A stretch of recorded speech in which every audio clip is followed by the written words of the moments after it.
wanted to go over a property that we've got listed actually in the Southeast Valley. We've been working on for a little bit. I'll let Landon run with it a little bit and go over the details on it. Yeah, this one goes back quite a ways. We've been working on this one for almost a year now. Initially listed it back in June of 2023. It's been a really challenging listing for multiple reasons. One being, and I'll set the stage for you. You walk into the building, you look around, it's floor to ceiling packed with boxes and just things that have accumulated over the past 20 years that the owners own this building, which is actually more common than people think.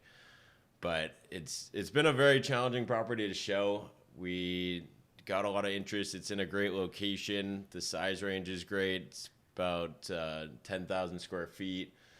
But a lot of people had a hard time envisioning their companies in it, and they walk in and just think deferred maintenance to the max. And how much money am I going to have to put into this thing? So we had it under contract once.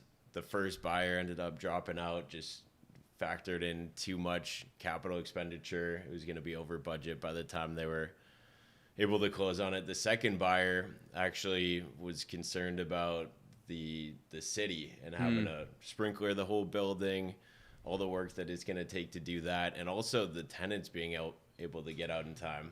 Obviously, there's month-to-month tenants, but with how much stuff the tenants had there, people were really concerned that they wouldn't be able to get out in time for them to move in. So, and that's one of the ways we were able to help this listing is start working with those tenants, find them a lot to lease, actually off market. So once they moved out, activity really spiraled, and we're able to find that perfect buyer that needed the building.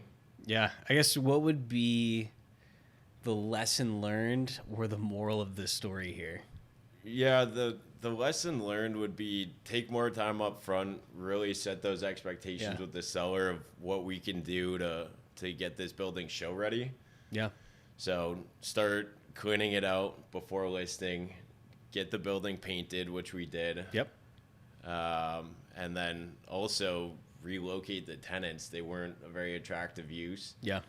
It was in a couple auto tenants, and people had big environmental concerns over it. Yeah. So that comes up a lot. And then also what you said about the fire sprinklers. The building wasn't sprinklered, and that's a huge thing, especially for retrofitting properties today and then getting it approved with the city. That's a huge concern, and obviously it's very costly. Also depends on where the water line is and if you can tap it. If it's close enough, that's good. If it's across the street and you've got to go digging, then it's going to be way more expensive, and it's going to cost you a lot of time. Yeah, it's a really common theme with these 80s built buildings too. Most of them weren't sprinklered. The ones that are in really good shape now. Yeah. I mean, we've seen quotes from other buildings that weren't sprinklered, and we're looking at $200,000-300,000 just depending on what needs to be done. So it's not a cheap item to do by any means. But definitely worthwhile when it does get done. Yeah, no kidding.